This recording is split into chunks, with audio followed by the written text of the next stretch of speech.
everyone. Welcome to African Real Estate TV, where we have conversations on real estate with real estate professionals. Today, we have two amazing guests, and I'd like to introduce them to you. Karibu Sana Isaac, Karibu Annette. Please, Isaac, just introduce yourself to us. Tell us who you are and what you do. Okay, my name is Isaac Mbugua, and I am a real estate professional. I have a bachelor's degree from the University of Nairobi in real estate, and I am also registered with the Institution of Surveyors of Kenya as I await my registration with the Estate Agents Registration Board. For the last 3 years, we have been building Zones properties. That is our baby. We specialize in selling high-end apartments and land, and we also offer feasibility study reports so that you can evaluate how how profitable your real estate investment will be. My name is Annette Wambui. I'm a realtor by profession. I run a company with Isaac known as Zones Properties Limited. Our aim is to give better services to our clients so that we are more sustainable in this field. It's not just about selling and closing the sale at that point. It's about a sustainable relationship that easily creates a client base for you based on the value that you add to the client, not just based on what you sell. Oh, I love that. Adding value to the client. So Isaac, just to get back to you, what inspired you to join real estate? Okay, I can say I dreamt of becoming an architect, but fortunately or unfortunately, I didn't meet the cutoff point. I missed with a 0.7. And what amazes me about real estate is how an architect looks at a bush or a vacant land and thinks of transforming it to an office space, a commercial building, or a residential building, while a layman thinks of a bush or farming. But in the real estate industry, we think about transformation. And since I can't design what the architects do, I decided, but I can sell these to people. Wow, I love that. Transforming and changing spaces in a space where other people might not be able to see that. That's great something. Annette, what inspired you to join the real estate world? Interestingly, I was in a medical field. You were? What really inspired? Yeah, I was. Okay, interesting. What happened? Let's just say I spoke to my aunt, and she gave me a different idea. I've always wanted to lead or chart my own path, and this field was easier to give me that. So let's say I'm here by passion because I want to chart a different path. I don't just want to fit in the society or be part of something. I want to create something that is entirely different. So that's what gives me passion every day. And on this job, it's learning every day. I'm passionate about various aspects in the real estate industry. We can start with affordable housing, go to planning, basic societal issues that are framed in the real estate sector. They give me so much motivation to want to do more and to see reforms and actual progress being done in this area. And running a company gives us that capability with Isaac to make the difference, not just wait and sit, not just sit and wait on people to do it, but we can actually do it in our small capacity and eventually in our big capacity. Yeah. Wow. How long have you been in the industry? Actually, I changed courses while I was in school. So let's say I've been learning about it for quite a while, from maybe 2017. Yeah. Wow, nice. You had already started doing a medical course, and then along the path you changed it. I love that, because also that shows how dynamic you are. And I think real estate requires you to be very agile, to be able to change and shift. as the industry changes and new needs come up from your clients and things like that. So I'll ask, because both of you work in the same company, I don't know who's going to speak on this. How did your company get to be, and what are your roles in the company specifically? We started out as New Age Castles. That was in 2020. We started out with managing a property in Kinango. And then we found, actually through an article I had written with the Kenya Institute of Policy Research on affordable housing, gave us an opportunity to speak with a US-based investor, but he's Kenyan, to develop some affordable units in replica around the country. Unfortunately, he passed on. So that was our very first task. That was our very first task as a company. And then we were three of us, Isaac, myself, and a guy called David. Unfortunately, David couldn't go on with us because he was focusing more on valuation and he was employed. So he left us. And that's when we decided to open Zonis Properties, where Isaac and I have the shareholding. And along the path, Isaac interacted with a Turkish developer who gave us the opportunity to sell their units. And that's how we have grown up until now. We are basically selling properties in Kilimani, Kileleshwa, and Lavington. And we still haven't given up on the dream of developing the affordable units.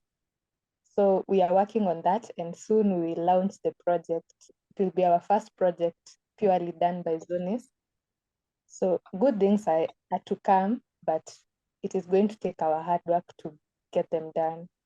And I believe every day we are getting closer to achieving that. That's amazing. I love that. How did you and Isaac and the third person meet? Were you together in campus?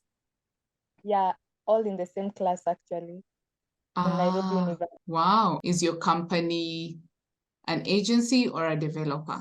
I think it's the same, but if we are required to get registration to develop, that's something that we are willing to do. But right now we are running as an agency because that's where most of our work is. Development is an extra mile that we are going to take as part of our growth, as part of our vision, which we started out with. So I think it's in line with our long-term goal. And the company, it will continue to grow within the same sector. So that's what we are looking forward to. Amazing. And I know you mentioned at the beginning, I think it was Isaac, some of the things that you do. Could you, Isaac, just reiterate some of the work that you guys do at Zone A's properties? I can say when a client comes to us, he or she can expect the following services. Real estate consultancy services, that is the highest and best use for his or her finances on where to invest in real estate, whether is to buy land or buy an apartment or a mansion, a bungalow. We can also advise the client on the viability of the investment, specifically in matters real estate. For instance, we can compare how different assets will be profitable to the investor. That is the viability of the project and the years it will take to return the initial investment. That is aside from the selling and the marketing bit of the real estate assets that we have in our portfolio. And mostly we work as an agency company because we are yet to develop our own properties. We are yet to sell or buy and sell our own land. So yes, basically we deal with agency. We also let office spaces. So if you're in need of an office space, we can get you, or a commercial space that can entail a retail space. Maybe if you want to set up a supermarket, a showroom for maybe cars, motorbikes, we can also help you get whatever you want in real estate. We can also manage a property. That is, if you are a landlord and you want someone to collect your rent and polish up the management system of the building, that is including the security, the administration of service charge, and everything that entails a building. So you said as an agency, because that's why you are focusing on right now as you develop and grow yourselves to become developers. First of all, it's impressive what you guys are doing. Secondly, as real estate agents, how has been your experience in the Kenyan real estate industry? What has been, let's narrow it down to generally what has been your experience as a person? And I know you work in the same company, but each individual has their own experience. And two, what has been the trend post-COVID? What have you noticed? We'll start with you, Annette. I think it has been a learning curve. You get to learn that the tricks or the methods that you used first will not continually work to get you other sales. So you have to continually improve yourself and make yourself relevant in the market, but most importantly, answer the question, why me, not another agent? So that has been my experience so far. But so far, so good. We have been achieving sales. And every time it's to challenge yourself to beat the target that you have already achieved and just push yourself to achieve more and more and more, which is not easy because it's not like selling a suite or a car. Yani this is an investment. So you really have to show someone why they should put their money in this. What are they gaining from it? It's more than, just as I had said earlier, it's more than selling something. It's something that takes a lot. I know a lot of people view it as, I get this person, I tell them buy this. It's a yes or a no. But to me, I see it as more than just that. It's something sustainable, something continual, because this person will still require your services on management, will still require your services to maybe add on to his portfolio, thinking in a different dimension.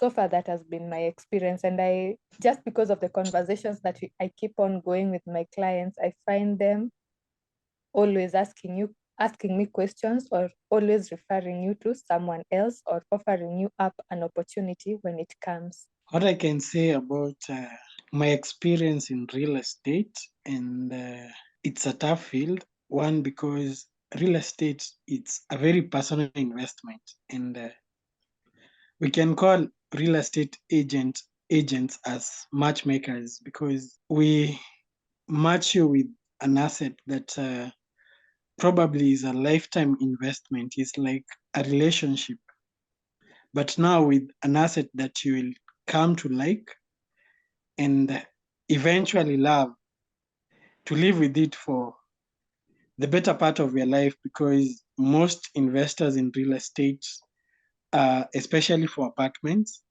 they look at to the perpetual aspect of real estate, gaining income from the asset for generations, maybe 4, 5, 6.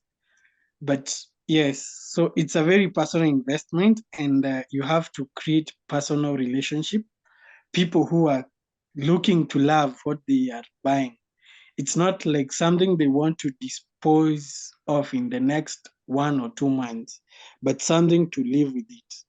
So it brings a lot of diversity, it brings a lot of personalism in what somebody is buying, and hence you learn and unlearn every day. And as Annette said, what worked yesterday won't work tomorrow in real estate, or you have to improve on it for it to work. Yeah, the industry requires a lot of networking. You have to know a lot of people for you to sell. And lastly, you have to have a lot of luck, because real estate transactions take not 1 day, not 2 days. So, and the buyer might change their mind between the night. So you have to pray that every time they are sleeping, they don't have to wake up with a change of heart.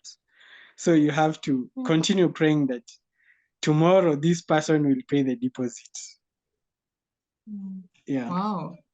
That feels like a very competitive field to be in.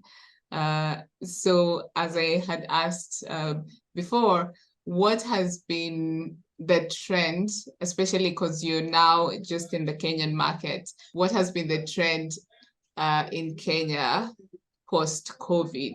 How is the market right now? Are we having many people buy so many houses? Are we having people backing off? What is happening in the market space? We can say the market space hasn't changed that much since COVID-19, because especially in Kenya, because of the election period, and the economy is still very tough. So people are not buying much, but the industry is changing a little bit. We can say the prices are adjusting to accommodate the buyers. Yes, that's what I can say. Though When you not say so many. adjusting, does it mean the prices are lower than they used to be? Yes, we can say that the prices are quite friendly considered to what we had before 2019. What makes the difference? Because even the cost of materials have gone up. So how do you determine the price range that makes it more favorable now than it was then? I would say the developers have been forced to cut their profit margins, and in order to accommodate the market, or what the market can offer, or what the buyers are willing to offer. Because if you look at especially land prices before 2019, we can sample a few areas, that is Kilimani, Lavington, Kileleshwa. You would get an acre for around 350 plus million, but now with 300 million, with the 270 million for cash buyers, you can get an acre. And properties for maybe a 3-bedroom at Kilimani, what was selling at 25 million, you can get it at 22, 23 million. Or in the worst case scenario, for someone who is desperately looking to sell, you can get it even at 20 million. So the prices are going down. And also, I was looking at the data for office occupancy levels, and I can see that occupancy levels are reduced by about 20% for office spaces because of the transformation of the workforce. Most people, due to technology and the effects of COVID-19, have resulted to working from home. So we might have people converting office spaces to residential properties, and maybe these commercial spaces, because of the initial design, would probably best fit an Airbnb business. And a few buildings are doing that. I love that. That's quite something. Annette, when you take on a property that you want to sell, how do you prepare yourself to selling that property? What are some of the things that you, as an agent, arm yourself with so that you may ensure that property sells? First is to take all details pertaining the property. That is, what is the size? How much are they asking for? What kind of mode of payments are they looking for? Because right now there's like an adamant attitude with the developers about mortgage buyers. You can find some properties that they don't want to onboard mortgages. We've had several encounters. So that is very key, because most of the buyers, you find them are going to be financed by the bank. So if you had not done your due diligence to know that the developer doesn't accept it automatically. Other than that is what is in the neighborhood, because some of the buyers want to really know what is near them. How does the neighborhood look like? Is it crowded? Is it calm?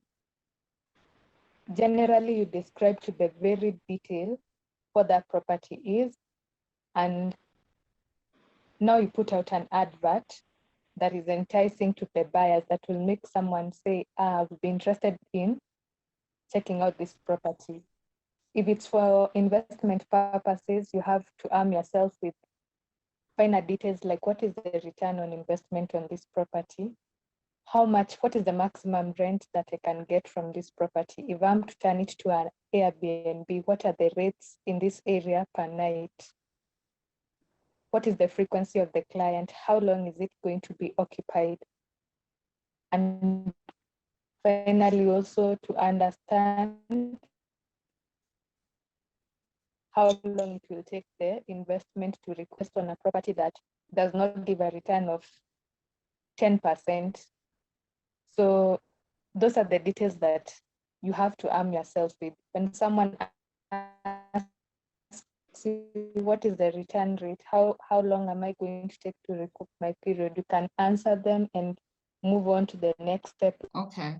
Tell us about this whole concept of having an open house when you're selling a house. An open house is basically an invitation to prospective buyers to come and see the quality, to come and have a feel of the property, to come and visualize themselves as homeowners of the property, and also to showcase your services and other properties that you may have. It's like how we used to have academic clinics in school. Now this is an academic clinic in real estate. Yeah. I like that analogy. Isaac, how has been, what are some of the things that you have learned since you have had open houses as your agency? What I can say we have learned when conducting an open house, you have to work with other people and other institutions, work with other agents. When I say other people, work with other agents and institutions that offer financing to homeowners, to those who want to become homeowners or investors in real estate. So, for instance, we have been collaborating with banks, and I will mention a few. We have on board Stanbic, we have Stanchart and KCB. They have been very supportive in making sure that our open houses are successful, and also they give finances to anyone who wants to consider mortgage financing or taking a loan so that they can start or continue with their journey in investing in real estate.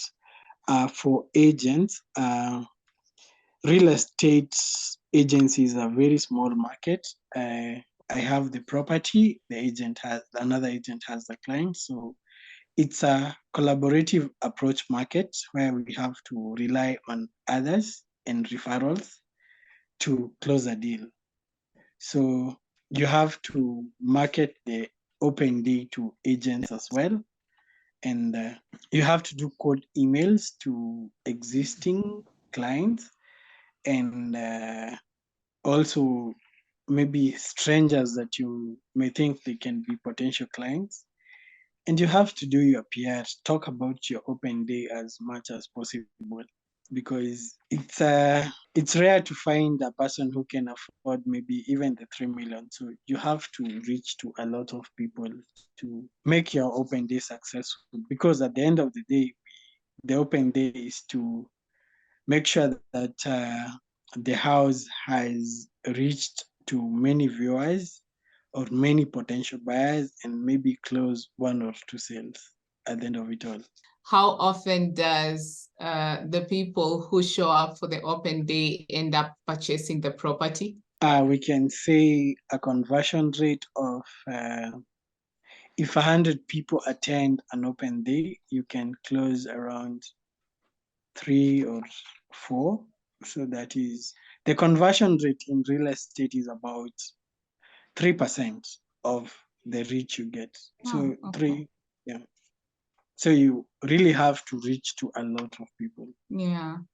If someone is intending to attend, what are some of the things that they can look out for when they go to the house? You can look at the quality of finishes. You can look at, actually what I like about an open house, it gives you a chance to evaluate the house with somebody who is like-minded, because you see, you're not there alone during an open house. You meet several like-minded investors, so you get to discuss with a like-minded person the quality of finishes, the design, the floor layout, the views of the house. It gives you a chance to engage with someone else who is not necessarily there to market the property, but who is there looking for a similar investment opportunity. So I think it's a unique way of getting to people because of the opportunity to interact with other potential buyers of the property. And mostly what I see, what I have said, what buyers look at is the quality of finishes, the floor out layouts or outlay, and the views, the arrangement of the next apartment, or the sequencing of the building. Yes, that is basically what buyers look at. Yeah, well, thank you for sharing that. Annette, you mentioned that you also manage houses, properties rather. We had a different conversation and people are raising up the concern of the owners withholding the deposit when someone wants to move out. Basically, there's just a lot of politics around that.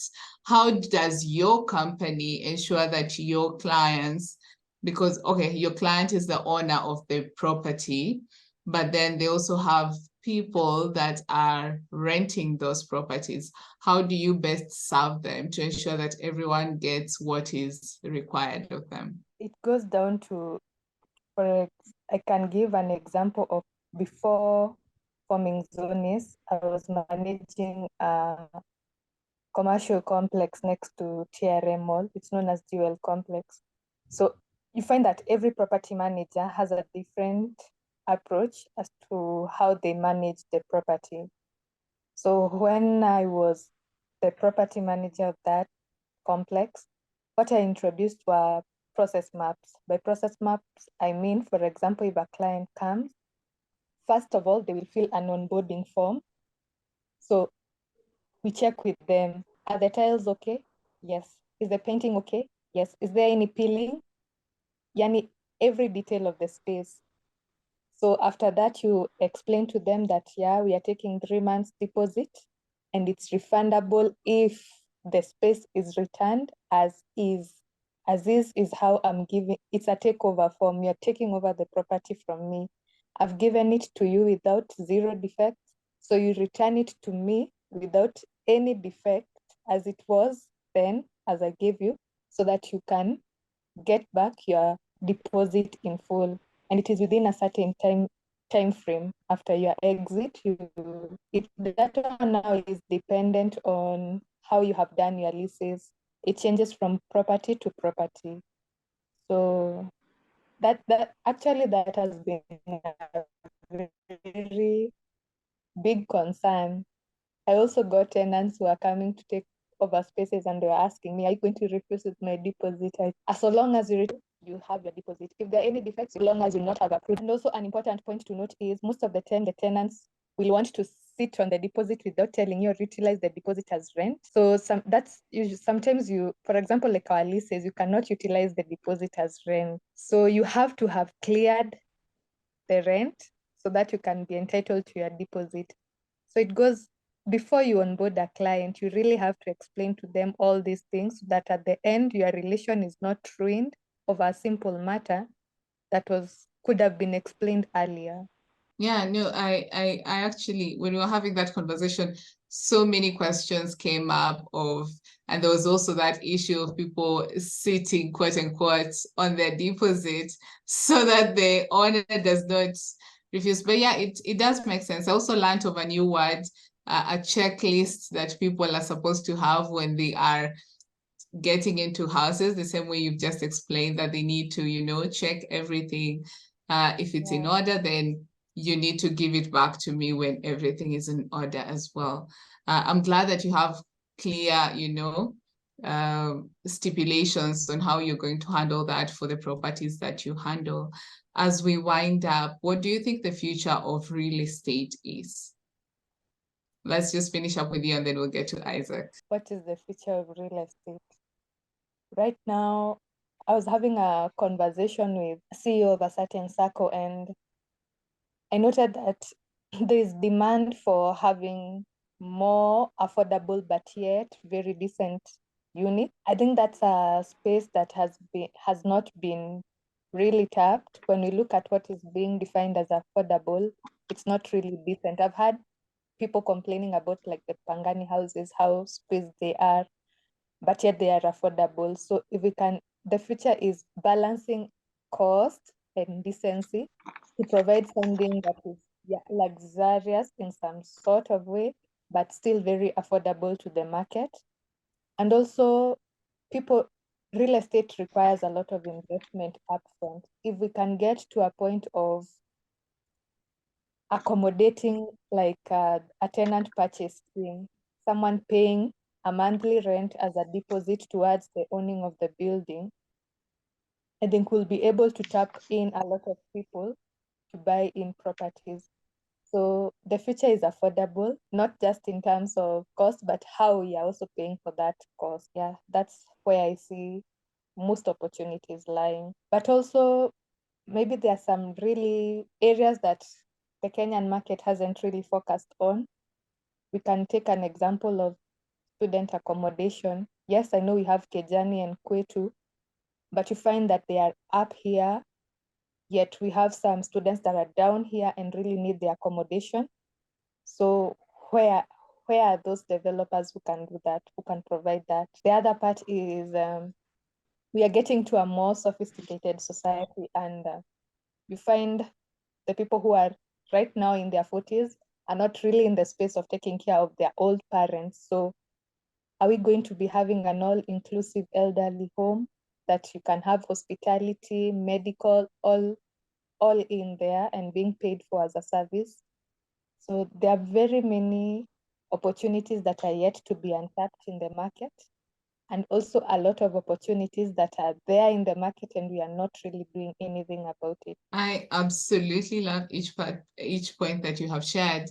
And the fact that you guys are working towards becoming developers, then that's a place that, because you have seen it, by that time you may be able to explore and see your vision come to pass with regards to even, you know, affordability and something that is just decent enough for people to live in. Yeah, I also had a complaint about the affordable houses that are being built. And it's a conversation that we may need to have with our government. But anyway, they're making efforts. Isaac, what do you think the future of real estate is? Okay, the future of real estate, on top of what Annette has said, I can say we are experiencing workforce transformation. So there'll be a balance of work from home or remote working and working from the office. So as we consider developing homes, we should also consider having an office space set aside in most of the development, or having, if it's an apartment, having a co-working space. If you cannot provide an office desk in the room, you can provide a workspace or a workstation within the apartment. And this has happened with several buildings. I will mention one that is coming up, that is 880 building at Upper Hill. It's a residential block, yes, but the block will have a co-working space. So that is, it considers how people are moving away from the office and having the office at the place of residence. Another thing that we are focusing on in real estate, or that needs to be addressed, is the sustainability and the effects of real estate to climate change. And we can say that real estate actually accounts to about 30% of the pollution that we all have. So given that actually the president is supporting climate change and real estate is a major cause of pollution, not only in Kenya, but in the world, most developers now are being conservative on how they dispose their waste and how real estate affects the environment and climate change, basically. So this forces the developers to adhere to building codes and standards. And we can look at if the buildings that we have in Kenya collapsed under normal circumstances, what would happen if we had extreme weather conditions? That take a case that happened in Libya where the dam collapsed due to the cyclone. So for such a case to occur in Kenya, we would be devastated as the real estate industry due That to is so true. the substandard building are a cause for worry. So it calls for adherence of the building codes and standards. And why do Yeah. you think we have so many substandard buildings? And I know you said it's the adherence. And yet when these buildings come up, there's always that, signage that shows it has been approved by, who's the contractor, who's going to work on it, who's the developer. Is it that there's so many corners that are being cut, or people are just ignorant? We can say, I think there's a lot of ignorance in the real estate investment sector where people prefer not to use professionals. For example, the role of a real estate agent is completely outlooked when developing a property. Maybe this does not lead to the collapsing of the building, but you can't overlook an engineer, you can't overlook an architect, but most Kenyans overlook these professionals, and there's a reason they have to go to school and offer their services. So, and also a corrupt system in the approvals and implementation of the construction process to completion is to question. Yeah. Yeah, I would say that. As Annette said, migration to affordable housing that is decent is also a trend in real estate. I won't add on that. But what I can say, we have metaverse, and this is how the digital platform may affect how we interact with services and products and others, and that is not to be overlooked in real estate.